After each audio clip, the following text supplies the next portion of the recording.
We are two male dietitians on a mission to improve your condition. It is our ambition to promote the importance of nutrition. We love food, we love to cook. We're just two dudes, come take a look.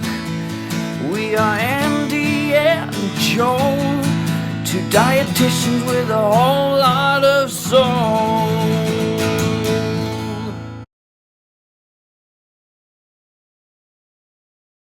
Andy, how are you?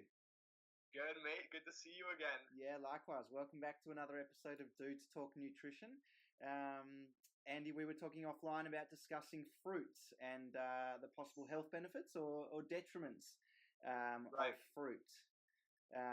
Actually, there's been a bit of controversy here in Australia with a group called I Quit Sugar, which has recently released a fruit pyramid stating the fruits that we should be eating more of and the ones that we should be eating less of. And it was really Right. interesting to see that watermelon was one fruit that they suggested to eat less of. And I know you kind of can't see it yet, but if I just tilt my webcam here, you can see my T-shirt, which has watermelon on Awesome. it. So for various reasons, I'm a big fan of watermelon, but fruit in general. I mean, how about we get the conversation started? I mean, how did that make you feel seeing the fruit pyramid?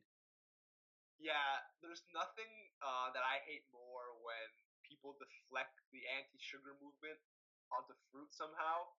And it happens, alarmingly, more than you think. A lot of times the anti-sugar sentiment, which, okay, I get it, candy and the baked goods and the pop, okay, whatever. That stuff's not great. But Absolutely. that somehow trickles down to fruit.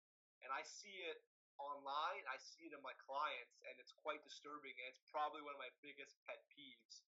So that's what I'll say to begin with. I'll let you go, and then we'll keep the party started. Keep the Yeah, party going. yeah. I mean, you talk about the anti-sugar brigade, and I think we've certainly got to differentiate between natural sugars and added sugars. And as you mentioned, I mean, candies and soft drinks and baked goods. I mean, these things should be limited. But when it comes to fruit, I mean, fruit it's so much more than a sugar source, and we don't just eat food for the single nutrients they contain. We eat food because they contain an array of nutrients. And I think at the end of the day, it's hardly a big deal that an apple might contain 13 or 14 grams of sugar. I mean, when it provides you a whole array of different vitamins and minerals, and it's a wonderful source of fiber. And the Right. studies continually show that when people eat more fruit, that they're better able to manage their weights, they have lower risk factors for disease, specifically heart disease and diabetes, and certain cancers.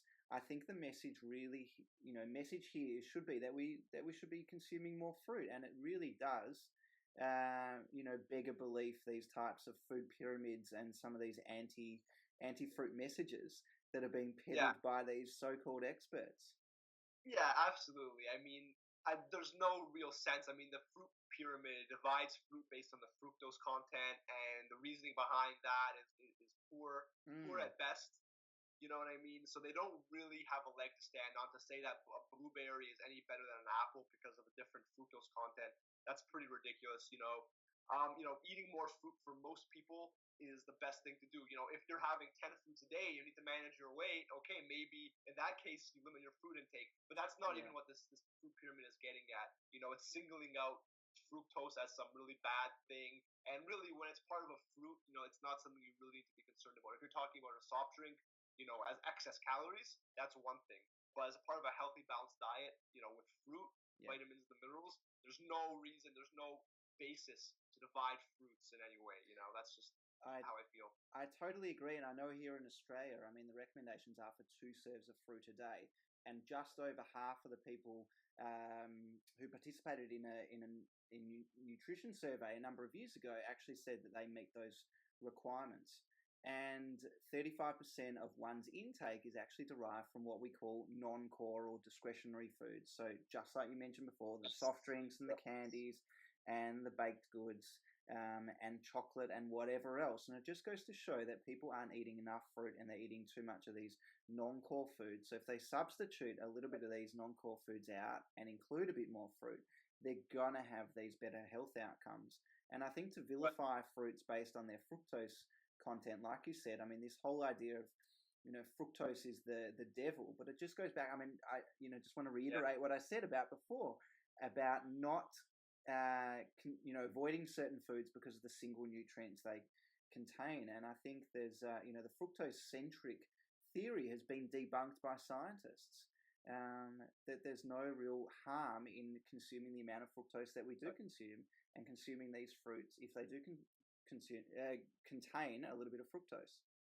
right. And again, it all comes back to the fact that if you're just having fruit, there's no way you're going to be getting dangerous levels of fructose. You know what I mean? Maybe Mm. if you're talking about levels detrimental to your health, you're talking about having a crazy amount of the pops, the candies, and then fruit might add on to that, and in some, and then you might be talking about some sort of dangerous level. But if you're talking about the context of a healthy, balanced diet, people out there need to know that a couple extra servings of fruit are not going to put them in any sort of fructose danger zone. I think that's very important for people to know. Yeah, exactly. And I think bananas were right at the top of that pyramid. I certainly know that Right? you're a massive fan of bananas, and I guess I am too. I'm often having a Pain banana on my breakfast cereal. And for tomorrow, so I guess I'm in trouble. yeah. I mean, look at us. I don't know. Maybe people look at us and think that we're not exactly pictures of health, but I'd like to think that, I'm pretty healthy, and you certainly look healthy from my end.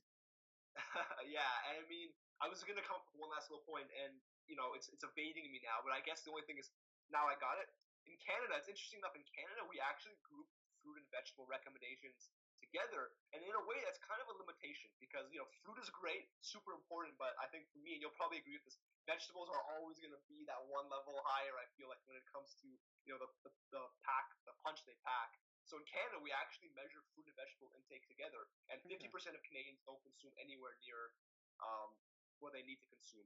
So it is what it is. Yeah. I guess they're separate here, but we have the saying 2 and 5, so 2 serves of fruit a day and Right. 5 serves That of reflects vegetables. the relative But importance. yeah, I mean, I think 50% of the population in Australia, are meeting their fruit requirements. Only 4% of those respondents in the Yeah. National Nutrition Survey actually are meeting their vegetable requirements. So absolutely, we've just got a long way to go. And I think one thing that we can start on, I mean, if we're just giving away some quick, easy tips on how people can increase their intake of fruit. I mean, what are your thoughts? What do you recommend to your clients?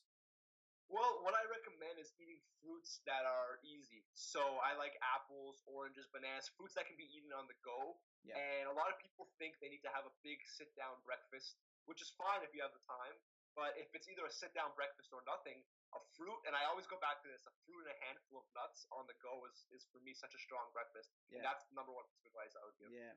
And I'm the same. I think fruit's a wonderful snack. And I think here in Australia, we're really blessed. Right now, it's the tail end of summer. We've now just moved into fall or autumn, as we call it. And we've still got all those beautiful stone fruit. We've got apricots and plums and nectarines and peaches. And these are the things that I snack on. And they're sort of my go to food.